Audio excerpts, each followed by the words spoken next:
당신의 거울은 무엇을 비추고 있습니까? 여러분 안녕하세요. 인생 조언 및 명사들의 이야기를 전달드리는 생각하는 나무입니다. 오늘 아침 세수를 하고 거울 앞에 섰을 때 무엇이 보이셨나요? 어제보다 조금 더 깊어진 주름, 희끗희끗 늘어난 흰머리, 처지기 시작한 턱선. 우리는 거울 앞에서 작은 탄식을 합니다. 아, 나 이렇게 늙었구나. 하지만 제가 오늘 여러분께 드리고 싶은 질문은 이것입니다. 당신의 거울은 정말 당신을 비추고 있습니까? 아니면 단지 당신이 살고 있는 집의 외벽만을 보여주고 있는 건 아닐까요? 기원전 399년 아테네의 광장.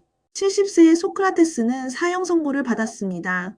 그가 사람들에게 불편한 질문을 던졌기 때문입니다. 당신은 돈과 명예와 평판은 돌보면서 정작 지혜와 진리와 영혼을 최선의 상태로 가꾸는 데는 관심도 없고 생각조차 하지 않는 것을 부끄러워하지 않습니까? 이 질문은 2400년이 지난 지금 거울 앞에 선 우리에게도 여전히 유효합니다. 우리는 주름살을 펴려고 수십만 원짜리 크림을 바르고 관절 건강을 위해 온갖 영양제를 먹습니다.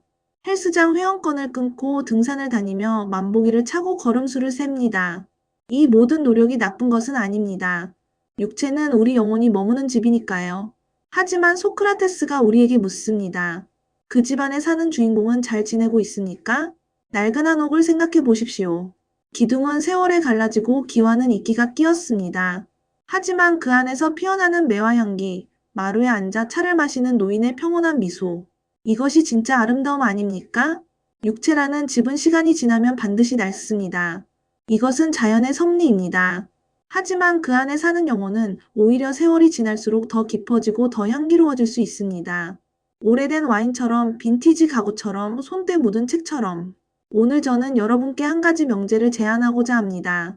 육체의 쇠락보다 무서운 것은 영혼을 돌보지 않는 것입니다. 거울은 겉모습만 비춥니다.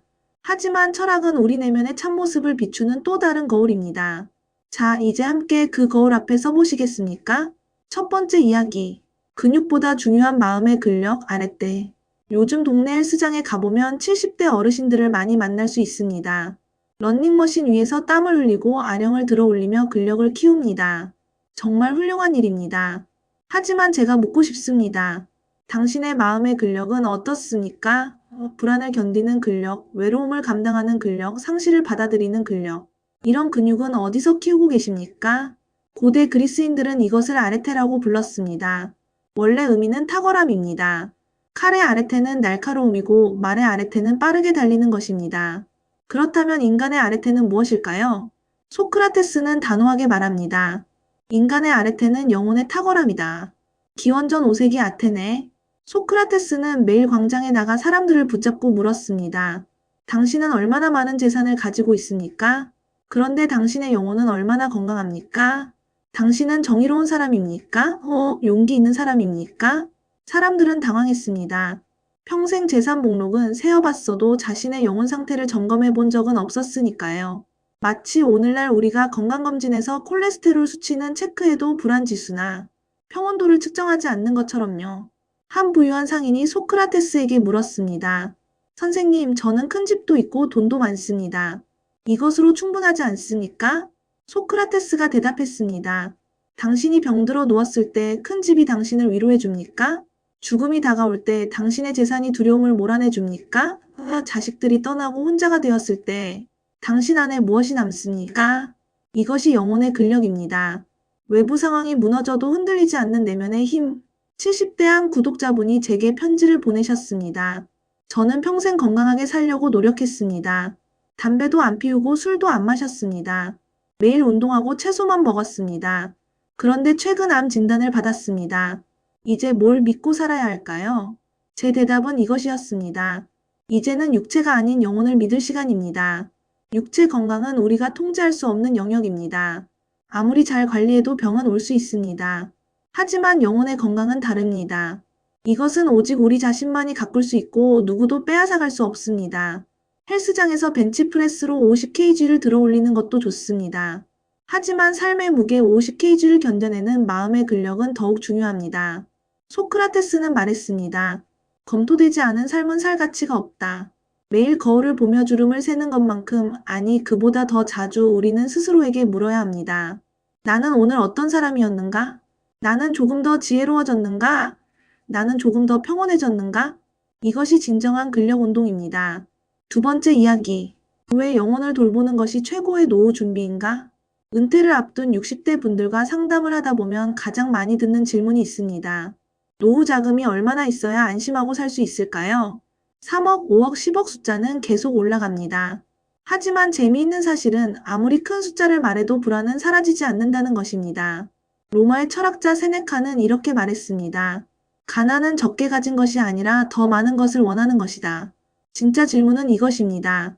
얼마의 돈이 있어야 하는가가 아니라 얼마의 평온이 내 안에 있는가? 제가 아는 한 70대 어르신은 은퇴 후 통장 잔고를 보니 2억이 있었습니다. 처음 몇 달은 괜찮았습니다. 하지만 곧 불안이 찾아왔습니다.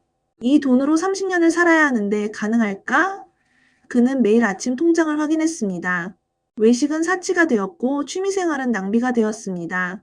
그는 2억이라는 돈을 가졌지만 실은 가난한 사람이 되어버렸습니다. 반면에 비슷한 재정 상황의 다른 분은 이렇게 말했습니다. 내게 필요한 것은 많지 않아. 작은 집, 건강한 식사, 좋은 책 몇 권. 이것이면 충분해. 그분은 매일 도서관에 가서 책을 읽고 동네 천변을 산책하며 계절의 변화를 즐겼습니다. 통장 잔고는 천천히 줄어들었지만 그분의 얼굴에는 평온이 깃들었습니다. 두 분의 차이는 무엇이었을까요? 돈의 액수가 아닙니다. 영혼의 상태였습니다. 영혼을 돌보는 것이 왜 최고의 노후 준비일까요? 세 가지 이유가 있습니다. 첫째, 영혼은 누구도 빼앗아갈 수 없는 유일한 자산입니다. 재산은 사라질 수 있습니다. 건강도 마찬가지입니다. 하지만 내가 쌓은 지혜, 내가 기른 평온, 내가 가꾼 품격, 이것은 누구도 뺏어갈 수 없습니다. 둘째, 영혼의 평온은 외부 조건에 좌우되지 않습니다. 노년의 행복은 무엇을 가졌느냐가 아니라 무엇에 마음을 두느냐에 달려 있습니다. 셋째, 영혼은 나이가 들수록 더 깊어질 수 있습니다. 육체는 쇠퇴합니다. 하지만 영혼은 다릅니다. 나이가 들수록 더 지혜로워질 수 있고 더 평온해질 수 있습니다. 여러분, 우리는 나이가 들면서 많은 것을 잃습니다. 건강, 외모, 지위. 하지만 동시에 우리는 무언가를 얻을 수 있습니다. 삶을 관통하는 지혜, 고요한 내면의 평화, 젊었을 때는 몰랐던 깊은 연민. 이것이 진짜 노후 자산입니다. 통장 잔고가 아니라 영혼의 잔고. 보험증권이 아니라 내면의 안정성. 소크라테스는 재판정에서 이렇게 말했습니다. 나는 죽을 것이고 당신들은 살 것입니다. 하지만 누가 더 나은 운명으로 가는지는 신만이 아십니다. 그는 돈도 권력도 오래 사는 것도 얻지 못했습니다. 하지만 그는 무엇보다 귀한 것을 얻었습니다. 어떤 상황에서도 흔들리지 않는 영혼. 이것이 진정한 노후 준비입니다. 세 번째 이야기. 매일 영혼을 씻기는 세 가지 습관. 구체적으로 어떻게 하죠? 이런 질문을 많이 받습니다. 오늘은 영혼을 씻는 세 가지 습관에 대해 이야기하겠습니다. 첫 번째 습관 독서 마이너스 거인의 어깨 위에 올라타기. 뉴턴은 이렇게 말했습니다. 내가 더 멀리 볼 수 있었던 것은 거인의 어깨 위에 올라섰기 때문이다. 책은 우리를 거인의 어깨로 올려줍니다. 소크라테스 이후 2400년 동안 수많은 현자들이 살았습니다. 그들은 인생의 고통과 기쁨을 경험했고 그 속에서 지혜를 발견했습니다. 당신이 지금 겪고 있는 그 고민, 그 외로움, 그 불안. 이미 누군가가 그것을 겪었고 해답을 찾았고 책에 적어두었습니다. 한 65세 구독자분이 말씀하셨습니다. 은퇴하고 처음 몇 달은 좋았어요. 하지만 곧 공허함이 찾아왔습니다. 저는 그분께 마르쿠스 아우렐리우스의 명상록을 권했습니다. 그분은 그 책을 읽고 편지를 보내셨습니다. 2000년 전 로마 황제도 나와 똑같은 고민을 했더군요. 그의 고민과 답을 읽으며 저는 혼자가 아니라는 것을 알았습니다. 이것이 독서의 힘입니다. 책은 우리에게 말합니다. 당신은 혼자가 아닙니다. 길이 있습니다. 매일 30분. 아침 커피를 마시며 혹은 잠들기 전 침대에서 책 몇 페이지를 읽으세요. 그리고 멈춰서 생각하세요. 이 구절은 내 삶에 무엇을 말하고 있는가? 두 번째 습관 고독 마이너스 나 자신과의 화해. 혼자 있는 게 무서워요. 많은 시니어분들이 하시는 말씀입니다. 하지만 프랑스 철학자 파스칼은 이렇게 말했습니다. 인간의 모든 불행은 방 안에 조용히 혼자 앉아있지 못하는 데서 비롯된다. 고독은 외로움과 다릅니다.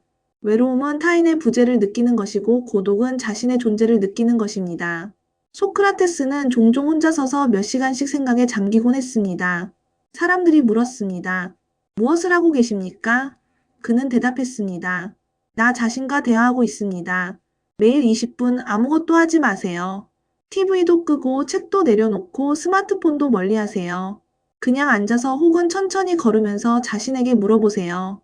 나는 지금 어떤 기분인가? 무엇이 나를 불안하게 하는가? 나는 오늘 어떤 사람이고 싶은가? 한 70대 할머니가 저에게 말씀하셨습니다. 저는 평생 누군가의 엄마, 누군가의 아내로 살았어요. 혼자 있으면 슬프고 공허했어요. 하지만 매일 20분씩 산책을 하면서 나 자신과 대화를 시작했어요. 그리고 놀라운 일이 일어났습니다. 내 안에 평생 무시당한 나 자신이 있었어요. 그날을 만나는 것이 이렇게 소중한 일인지 몰랐습니다. 고독은 선물입니다. 소음 속에서는 들을 수 없는 영혼의 목소리를 고요 속에서 비로소 들을 수 있습니다. 세 번째 습관 절제 마이너스 욕망의 무게 덜어내기. 소크라테스가 시장을 걷다가 말했습니다. 내게 필요 없는 것이 이렇게나 많다니. 우리는 너무 많은 것을 원합니다. 그리고 욕망은 무겁습니다. 나이가 들면서 우리는 육체적으로 가벼워져야 합니다. 마찬가지로 정신적으로도 가벼워져야 합니다. 욕망의 짐을 내려놓아야 합니다. 절제는 억압이 아닙니다. 자유입니다. 필요 없는 것들로부터의 자유.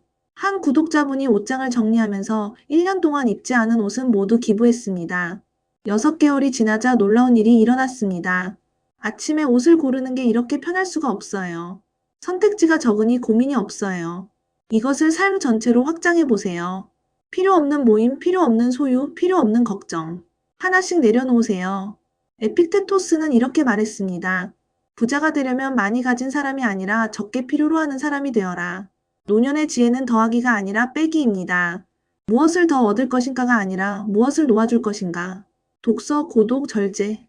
이 세 가지 습관으로 매일 영혼을 씻으세요. 그러면 거울 속 늙어가는 얼굴이 더 이상 두렵지 않을 것입니다. 네 번째 이야기 그리고 마무리. 늙어가는 것이 아니라 익어가는 존재. 프랑스의 치즈 저장고를 아십니까? 어두운 동굴 속에서 치즈는 수개월, 때로는 수년을 익어갑니다. 시간이 지날수록 겉은 딱딱해지고 곰팡이가 핍니다. 하지만 그 안에서는 마법 같은 일이 일어납니다.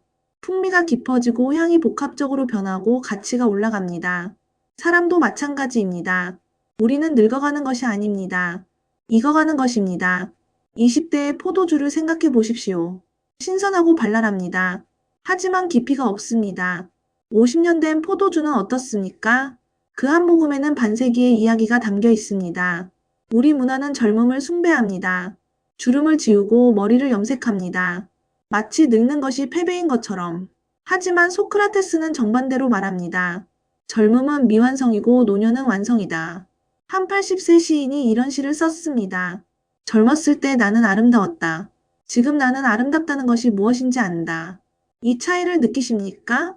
아름다움을 소유하는 것과 아름다움을 이해하는 것. 이것이 익어감입니다. 경험이 지혜로 발효되는 과정. 물론 육체는 쇠락합니다. 무릎은 아프고 눈은 침침하고 기억력은 떨어집니다. 하지만 소크라테스가 묻습니다. 당신은 당신의 무릎입니까? 아니면 당신은 그 모든 것을 경험하고 있는 의식입니까? 우리는 육체가 아닙니다. 우리는 육체 안에 사는 영혼입니다. 집이 낡는다고 주인이 늙는 것은 아닙니다. 한 90세 할아버지를 인터뷰한 적이 있습니다. 제가 물었습니다. 나이 드는 것이 슬프지 않으세요? 그분이 웃으며 대답하셨습니다. 슬픈 게 아니라 재미있어요. 매일 새로운 발견이 있거든요. 70대에는 몰랐던 것을 80대에 알게 되고 80대에는 몰랐던 것을 90대에 알게 돼요. 죽음이라는 마지막 발견이 어떨지 궁금해요. 이것이 영혼을 돌본 사람의 태도입니다. 두려움이 아니라 호기심, 저항이 아니라 수용. 소크라테스는 사형 선고를 받고도 평온했습니다. 왜 우는가? 나는 70년을 살았다. 충분히 살았다. 이제 다음 여행을 떠날 시간이다. 그는 두렵지 않았습니다.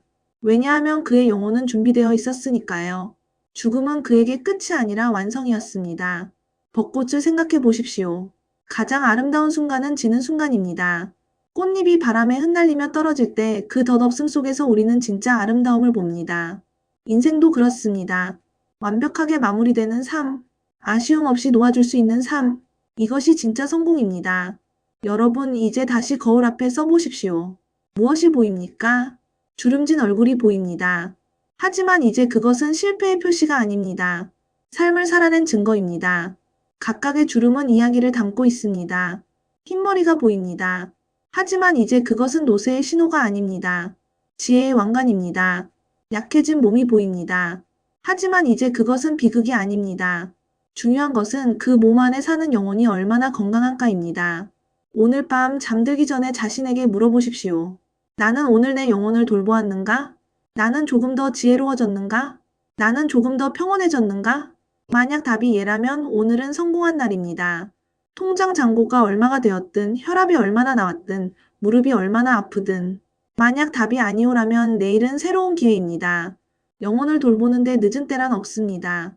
소크라테스가 죽기 직전 제자들에게 마지막으로 한 말이 있습니다. 자, 이제 떠날 시간이다. 나는 죽으러, 당신들은 살러. 누가 더 나은 곳으로 가는지는 신만이 안다. 그는 독배를 마셨습니다. 고통 없이 평온하게. 영혼은 준비되어 있었고 두려움은 없었습니다. 이것이 우리의 목표입니다. 육체가 언제 떠나든 영혼이 준비되어 있는 것. 여러분, 거울은 겉모습만 보여줍니다. 하지만 여러분 안에는 거울이 비추지 못하는 아름다움이 있습니다. 세월이 지날수록 더 깊어지고 더 향기로워지고 더 빛나는 영혼. 그것을 돌보십시오. 매일 조금씩 성실하게. 그러면 어느 날 마지막 순간이 왔을 때 소크라테스처럼 말할 수 있을 것입니다. 나는 잘 살았다. 이제 잘 떠날 준비가 되었다. 육체의 쇠락보다 무서운 것은 영혼을 돌보지 않는 것입니다. 하지만 오늘부터 여러분은 영혼의 정원사가 되십시오. 그러면 노년은 황혼이 아니라 황금빛으로 익어가는 계절이 될 것입니다. 감사합니다. 그리고 기억하십시오. 당신의 영혼은 당신이 돌볼 때 빛납니다. 여러분의 생각을 댓글로 들려주세요. 구독과 좋아요는 영상을 만들 때 큰 힘이 됩니다.